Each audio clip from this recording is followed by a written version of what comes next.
All right, good evening, everyone. Once again, the name is Jacqueline Adebija, and like you know, every Thursday at this time, we bring to you topics and discussions that are not just very topical, but also very critical, topical and critical, because a matter could be topical. I mean, everybody could be talking about it, but for it not to be as critical to our existence as a people.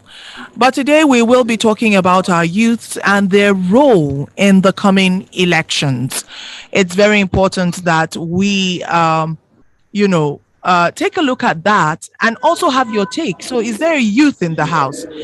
This would be the time for you to come close and sit. Let's have this discussion. After all, if Nigeria, like we love to say, is a country of over 200 million people, and data, as old as that data might be, has shown that we have a very, very young population. As a matter of fact, over 60% of our population is a youthful one, is made up of young people. So what are we to do with that information? Today, I have with me Yvonne of Govote. She's going to be giving us her take on what she feels it should be like moving forward, moving towards 2023. Yvonne joins us via Zoom, and I'm hoping that the network and everything will cooperate with us this evening. All right. So, Yvonne, can you hear me? Okay, good evening, everyone. It's nice to be here on Eweka FM, Kaduna. My name is Yvonne. I am the project manager of Govote Nigeria. Govote Nigeria is a project that empowers young people between the ages of 18 and 40 years to be active citizens and to participate in the upcoming 2023 general election. So there are different definitions of who a youth is. But by the African Charter, a youth is someone between the age of 15 to 35 years old. But in Nigeria, we define youth as any young person between the age of 15 and 29 years old. So that I would go with both definitions. So it actually depends on context. So for me, I would settle with the fact that a youth is anyone who is active, who is agile, and who is ready to serve. Okay, who is active, who is agile, and ready to serve. There are youths listening to you today, and I'm sure you're going to hear from them. However, let's move on quickly and talk about participation. When we're talking about participation in Nigeria, I usually do not agree with people when they say, our youths need to participate, because participation, our youths indeed participate in the political process, however you choose to look at it. Now, if we want to define how they participate, what roles they play, at that point we might begin to have a problem, because the roles that they play during elections, I mean, being recruited as party thugs and the rest of it, is where a lot of people who are concerned about this country have a problem. Now, how can the youths of today break out of a mold like that?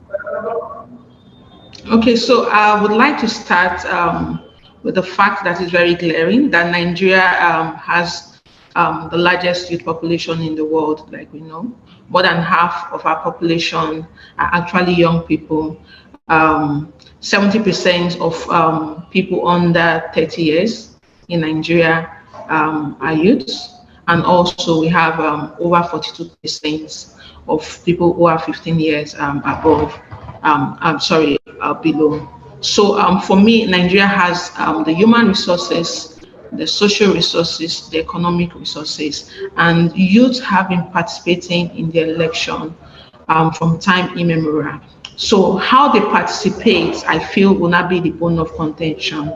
Because, for example, in the past elections, we have seen youths, like you said, being used for different devices during the election. some for thuggery, for ballot boss snatching and all that.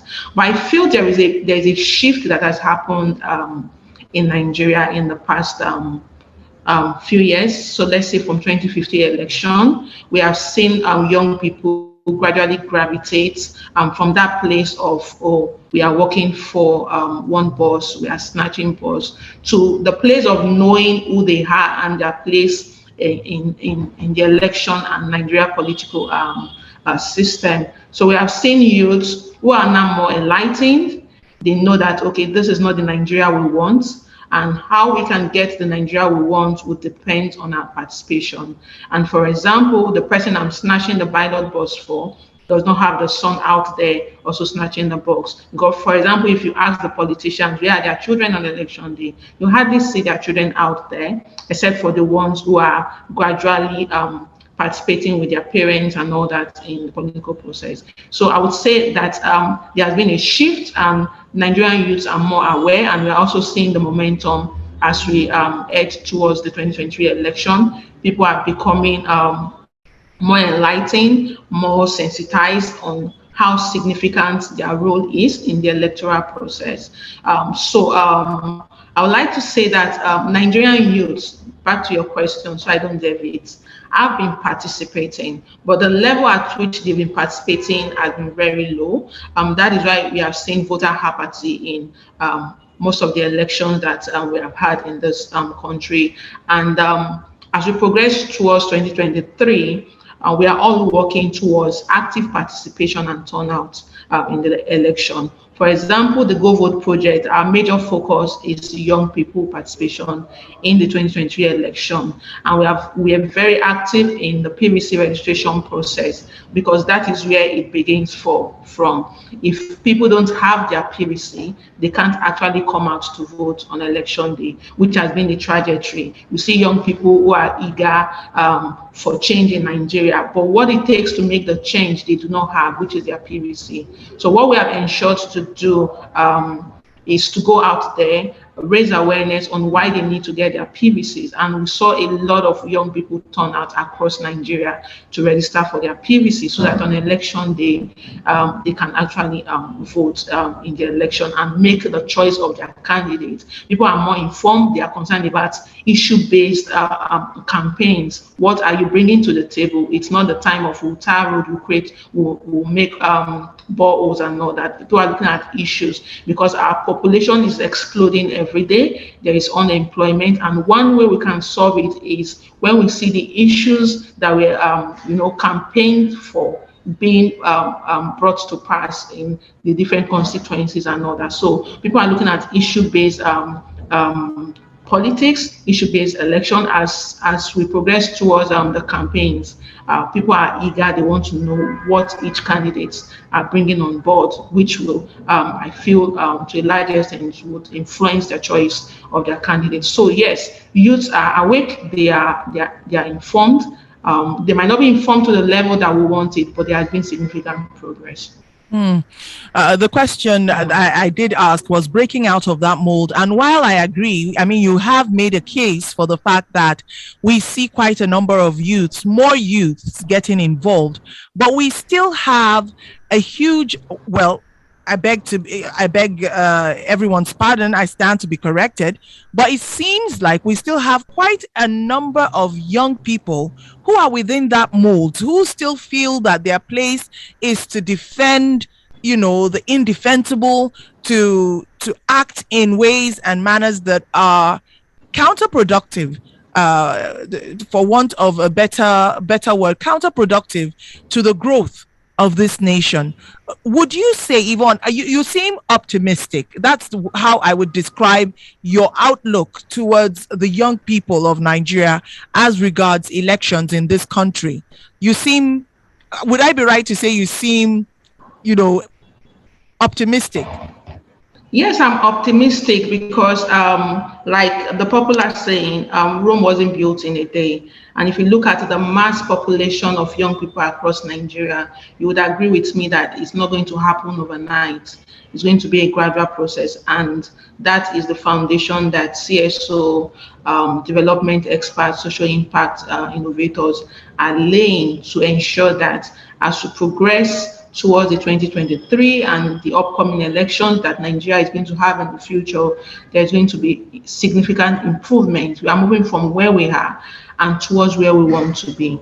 So I'm very optimistic. Yes, we are always going to have people who have different ideas. That is why it's democracy in the first place. But when we begin to speak and discuss on issue-based campaigns, we are looking at the real issues. We are not looking at the different sentiments in our choices.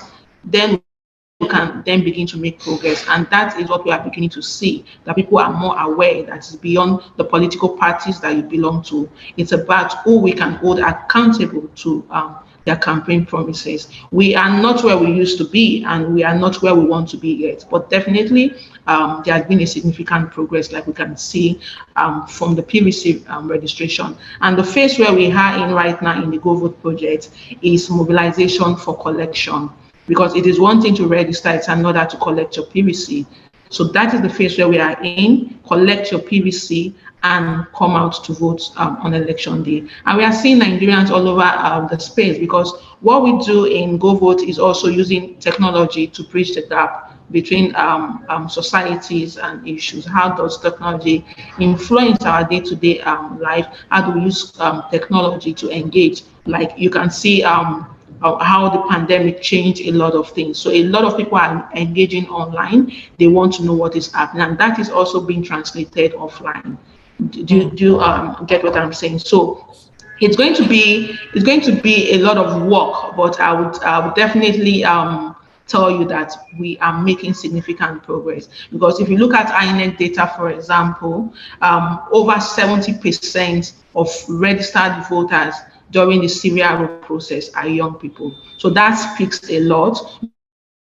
Though we have not seen the cleanup data from the fourth quarter registration that was just concluded on July 31st, but we should know that the 2023 election is going to be decided by the young people, which contributes more than half of the population of registered voters. That is why we need to engage them to sustain the momentum that we are seeing offline and online. People want positive change. I know the word change has become a buzzword, but people want to see true change, things being translated from being a campaign promise to being a reality. For example, if we look at our educational system, if you look at our infrastructures, why there is a mass movement of people abroad, it's not because Nigeria does not have a lot of resources. We are so blessed, but how do we harness those blessings that God has given to us? So that is why we are looking for how to, make young people to understand the core of the conversation. That's why we are concerned about participation and engagement, in the GoVote project. So I would like to stop here. Right. Speaking about engagement, there are lots of people who will tell you that, oh, you know what, when it comes to engagement, particularly on social media, where the average Nigerian youth has found a platform where they can vent their frustration, their anger, their beliefs and hopes for a better Nigeria, they're very vocal. When it comes to social media, they're very vocal. And for past elections, a lot of politicians, and I dare say even the citizenry, have become jaded as regards, what the youth say online, translating to what you see on election day. Do you think that is going to change in this coming elections? So I would say that the power of social media is being mined globally. And the pandemic has taught us that everything is possible. It's a global village. We have seen how social media has been used to mobilize for different movements across the world. So the 2023 general election in Nigeria is not going to be an exception. There are different negativity that also come with using social media, but would definitely all agree that the positivity of using social media is more than the negativity. Social media has helped organizations navigate during the pandemic. So the election will not be an exception. But what we have seen so far is we live in a society where a lot of things are bottled up. Even as growing up in our different localities, there are some things you're not able to say while you're growing up. It's not that you don't want to say it or it's not bottled up inside of you, but because of the situation around it, you can't just say it. And we have seen a generation of youths different from what we used to have. We are more vocal, we are more expressive, we are very inquisitive, we want to contribute to discourse, we want to see those things that we are being taught in classes translate to reality. So that is why you are seeing like a lot of people are venting online. They are saying what they want. They might not be able to say it to you physically, but they can say it online. So it's like social media is a free space for you to say what is in your mind, contribute to the discussion. For example, there are people who have stage fright. There are people who cannot, face even one person to talk. But social media gives that leverage to everyone to be able to express themselves. So now back to your question. What we are seeing online definitely is influencing conversation offline, whether we like it or not.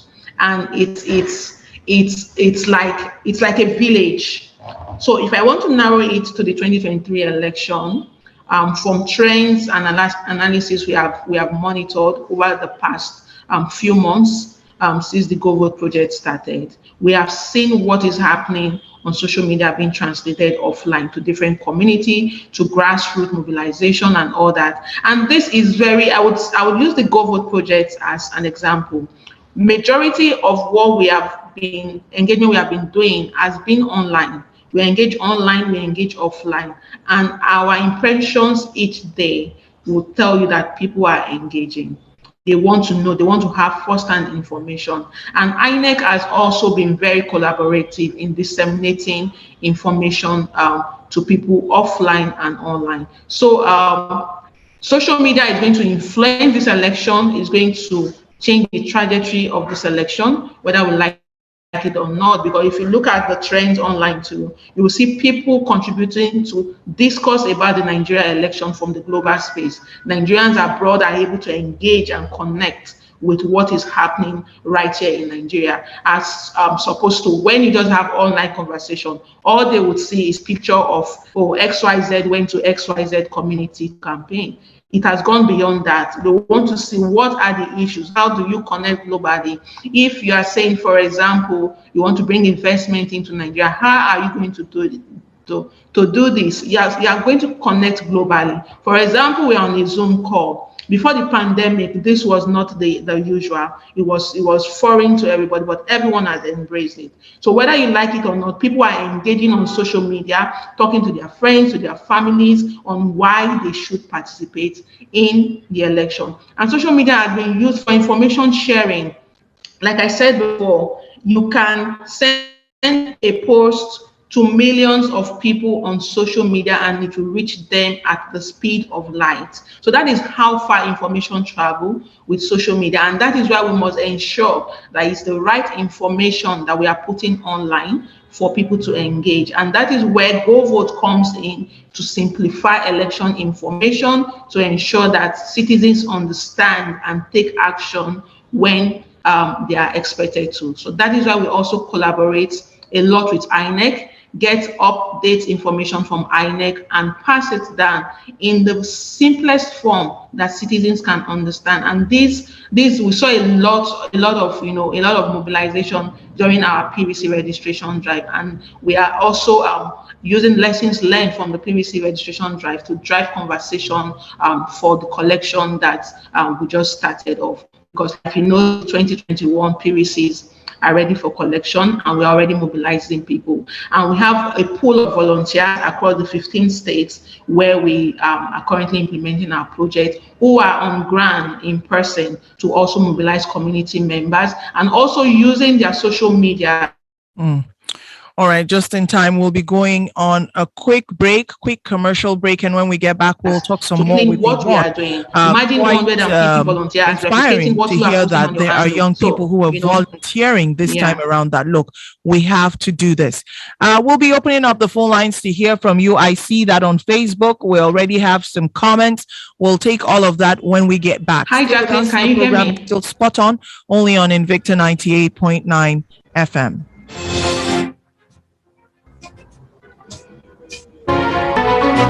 All right, thank you for staying with us. Still with Yvonne Eweka of Govote Nigeria. She's joining us via Zoom talking about the youth of Nigeria. You are the ones who carry the future of this nation, but are you ready? She's talked about the fact that she thinks a youth is anyone who is ready and willing to serve the nation. Let's see what our youths have to say about that.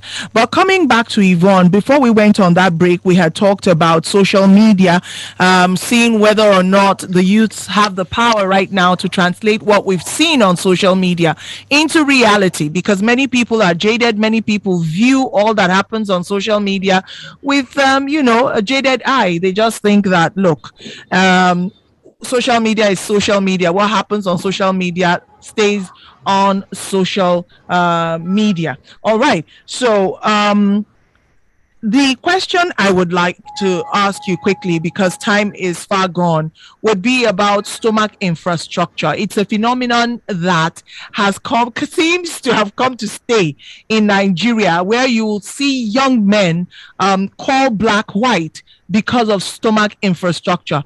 If there is anything, the reason for stomach infrastructure to have come to be at all is even worse now, Yvonne. So why are you so confident? Because for a lot of people, they will tell you it's not about even the registration. It's not about whether or not people go and collect their PVCs, even though that's a start. But it is about people voting the person that they know can actually deliver the goods for this country's growth. So stomach infrastructure, what do you think? Moving towards 2023, Yvonne. Okay, so if I understand you correctly, I would want to believe you are talking about vote buying, corruption, and the likes. Right. So the truth is that there's so much that has gone on in Nigeria in the past years that should teach us all a lesson to help us progress into the future that we want for Nigeria. The truth is there's so much poverty in the land. Nigerians are suffering in the midst of so many resources, and this is not just something that happened overnight. It's a progression. It's just like we mentioned earlier, like using youth for thuggery, for ballot snatching, and all that. And there are still youths who we still need to speak to, sensitize on why they should do away with that. But I would like to say that why people have been saying to have been involved in that is as a result of unemployment, poverty. People can hardly guarantee 2 meals a day, from what we have seen. And for this year, to even speak with, or to use this year as an example, we have seen how commodities in the market has tripled, has doubled, and everything is expensive. So you wouldn't blame people. I don't speak to the youth alone. I'm speaking about citizens generally for saying why did they. But I feel what has changed right now is that people are wiser to now know that the more I keep collecting the stomach infrastructure, the more my generations unborn will suffer in penury. So this that you have mentioned is even a major driver for conversation offline and online on why people are mobilizing. People are saying they want a better Nigeria, because you can't keep doing this. You can buy people's votes. What would 4,000 naira, for example, let's even assume you give 10,000 naira to somebody right now. What's the value of 10,000? 10,000 naira does not have value in the market. So think of it as a voter. You are giving 10,000, and for the next 4 to 8 years, you suffer because you collect 4,000. So people are wiser, people are more informed. And this is why our messaging is towards this direction, that don't sell your votes, vote wisely. Your vote counts, because people have lost trust in the government. They feel, okay, they just come make empty promises, share bags of rice, gari wrapper for women, and that is all. But people have seen that that particular act alone is what has made Nigeria what it is today. And for us to progress from where we are to the Nigeria we want to see, which is a better Nigeria, we must shun those attitudes. So there's an attitudinal change that is going on through different messaging that is going out there as we progress towards the election. It's not going to happen overnight. There are still people who are going to collect but vote who they want to vote. There are still people who are going to collect and vote the person that gave them the money. But there are still people who are going to stand to say, I am not selling my vote because I want a better future for Nigeria. So that is the messaging we are putting out there as we progress towards the election, to say, don't sell your vote, vote, don't fight, don't allow any politician or anybody in the position of power to make you do things you're not supposed to do. If, for example, you are killed in the process, for example, it's just a matter of 1 week. Most people would have forgotten you. So why kill yourself for somebody that, has, caused a lot of the situation where we are in right now? Govote is non-political, so I wouldn't want to delve into political issues. But right now, the fact that is very glaring is that Nigerians are ready, they are eager, they want to vote, but we need to be able to direct them on the issues that they should be looking at as they vote. And that is where Govote comes in. That is our focus, especially young Nigerians who constitute the larger population of the registered voters as it stands right now. We need to be able to direct that messaging to guide them to be able to make wise election selection on election day, because we are all looking at the presidency. It doesn't stop at the presidency. It doesn't begin at the presidency. We have the National Assembly.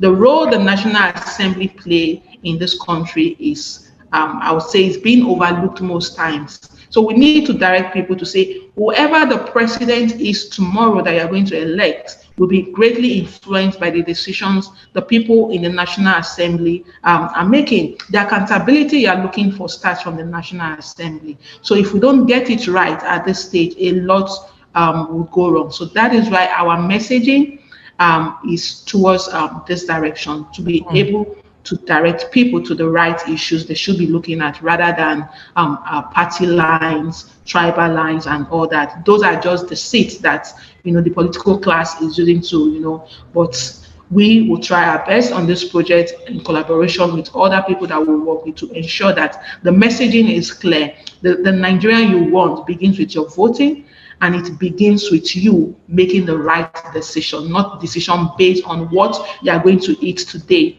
forgetting your future. Before we open up the phone lines, Yvonne, if you were just in 30 seconds, do you think that we're having the right conversations? Are our youths having the right conversation? Do we have those topics? Because you talked about discussions along tribal, ethnic, religious lines, and all of those things. For me, whenever I go online, seems like we've lost the plot already. Do you think, but you are in a better position to tell us if what you see in the work that you do daily shows you that the Nigerian youth are actually directing their conversation in, the right path, to the right path. So I would like to say there's significant progress, but the narrative could be better. And I would say about 6 months or 7 months to the general elections, and a lot is going to happen between this period. It's either we get it right or not. And what we are trying to do as people in the civic space is to be able to sustain that momentum to ensure that people get it right. Yes, the conversation is not really where we want it to be, but we are making progress such that people are looking at economical issues, they are looking at education, they are looking at health care, they are looking at employment, they are looking at everything in Nigeria working. It's not just you coming making promises. So yes, there are issues of religion, of where you come from, what party you belong to. Definitely, it's politics. It will come up, but we will continue to sustain the message to ensure that young people and citizens get it right. In the coming months, a lot is going to happen, and we believe that the messaging will be clear at the end of the day. All right. Time for us to hear from you, youths. Did you hear when Yvonne Eweka said for her, a youth is someone who is ready and willing? I wonder what you have to say about that. She also thinks that the conversation is going to get better. She also thinks that the youth of Nigeria underestimate the role that our representatives in the red and green chamber at the National Assembly play. A lot of us overlook them, and all eyes are on the president, while the senators and our representatives manage to dodge whatever stones and bottles that we have to throw at the ineptness of how we're being led, or we have been led. All right, so time for us to hear from you out there. If you've been following the conversation, would like to hear from you, and the numbers are 081 40,000 989. Once again, that's 081 40,000 989. We also have 070 87800 989. Once again, that's 070 87800 989. We have some messages on our Facebook page. Just to quickly take some of those messages, I know that we have someone who says that he joins. He just joined from Gusau in Zamfara State. While that message is coming up, let me take a call. Yeah, hello, good evening. Okay, that call just got cut off. Still trying to get your calls this evening. Hopefully, the network will cooperate. 081 40,000 989 and 070 87800 989. Okay, so I don't know what's going on. The numbers just keep. Hello? Okay, so it's one of those days when the network doesn't want to cooperate. Okay. Give me a moment. Let's check our Facebook page, see if we can get the comments. They're not coming up. Okay.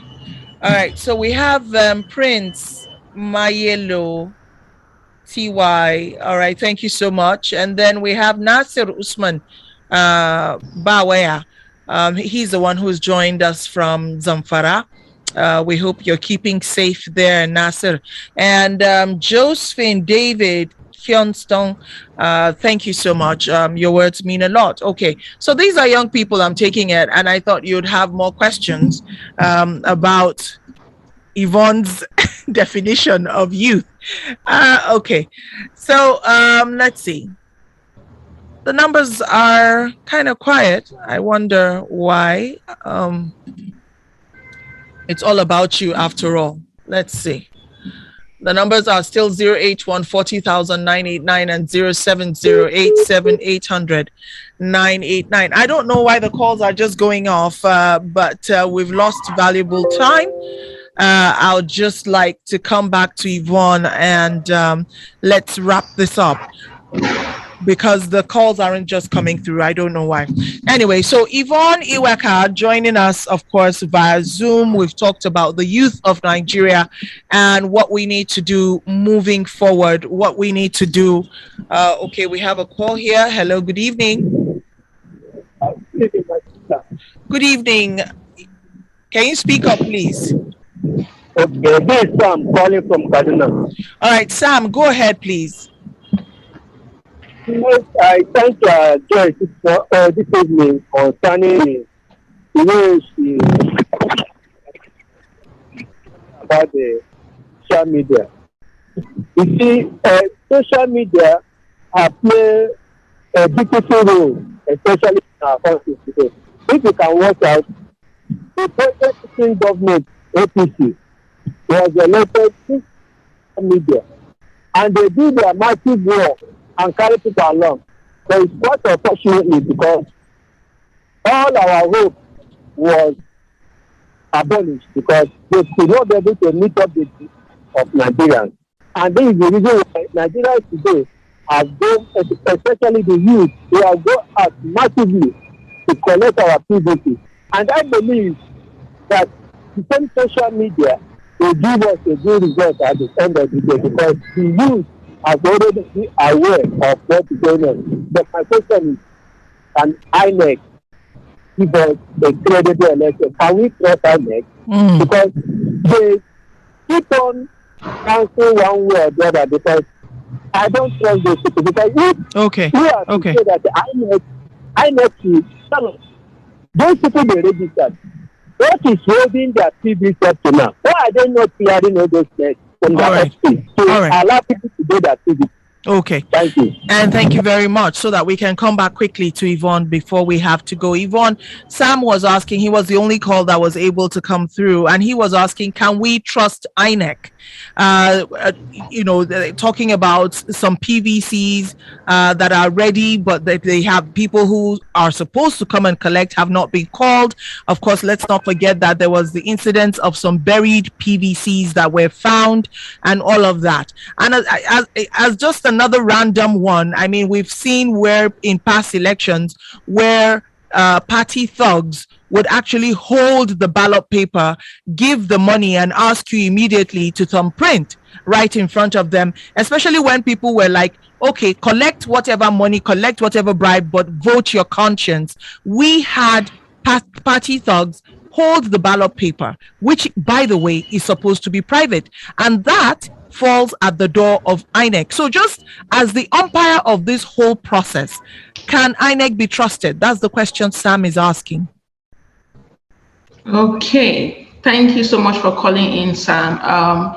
So to answer your question, I would like to say that the Electoral Act 2022 has played a significant role so far from what we have seen. We have seen the Osun election, we have seen the Ekiti election, and how results are being transmitted live.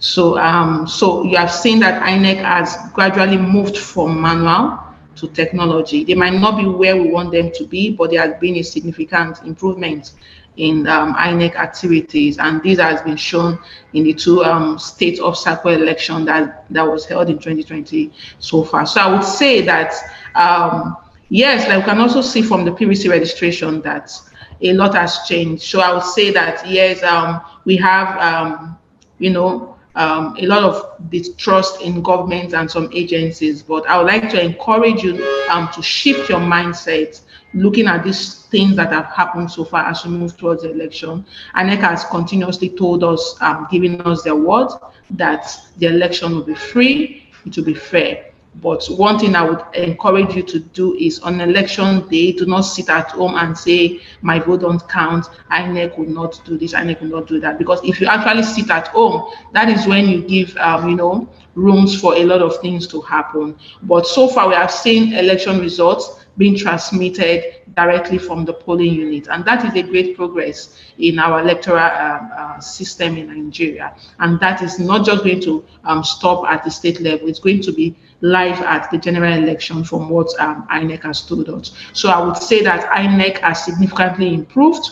They can do better, but for this election, I feel to a large extent, they are prepared and technology will help us. We will monitor the trend. A lot of people are out there, civil society, international agencies, all eyes are on Nigeria. And I want to believe that INEC will want to live up to the expectation of everyone to ensure that this election is free and fair. But the role we all have to play as citizens is to go and collect our PVCs and vote on election day. And so PVCs from 2021, from June to January 14th, June 2021 to January 14, 2022 are already, according to INEC, at the local government areas. So now, just for clarity, it is not about the local government where you registered, it's about the local government where you identify that you will be voting on election day.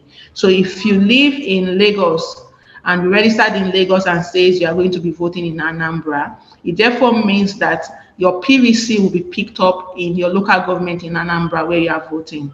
So we need to pass that information for people to be clear about it, because if you go to the wrong LGA, because you registered in that LGA during the PVC election, you might not see your PVC there. So your PVC is to be collected at the local government where your polling unit falls within.